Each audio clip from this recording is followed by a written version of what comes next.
Alright, just going to do a quick video here. This is a 2008 F-250 5.4 with broken exhaust manifolds and bolts.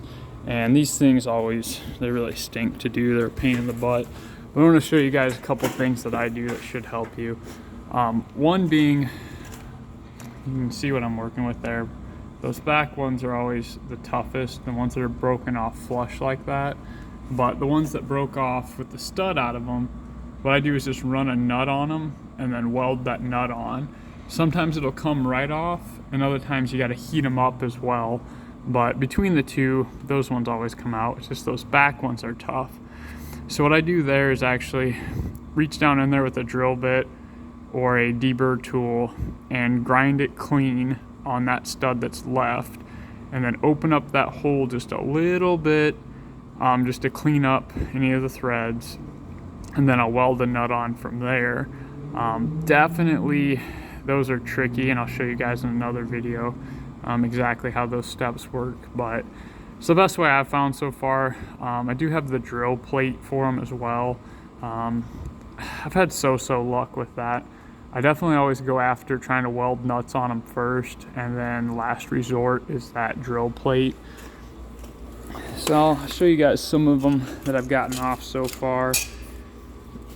So these are the nuts that I got off. These are the studs that broke, and this is one of the studs that I removed that I welded a nut onto and heated it up. So this one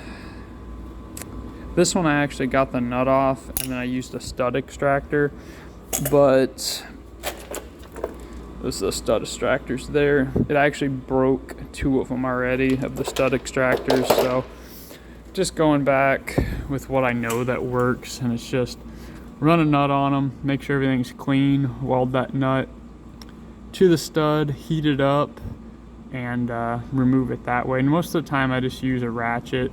Sometimes hitting it with an impact helps, but you can snap them real easy that way. So I'm gonna keep working at this, and just wanted to show you guys a couple tricks there. Oh, and actually another tip, if you can't get to, say, like the lower bolts there to get the nuts off, I just cut them off with a torch, because likely it's gonna break anyways. So instead of messing with it, just cut the head off, and once you get the manifold off, then you can weld your nut on, then you can remove that stud instead of having to deal with it with the manifold on, and then you spend an hour or two trying to get one bolt out and then it ends up breaking.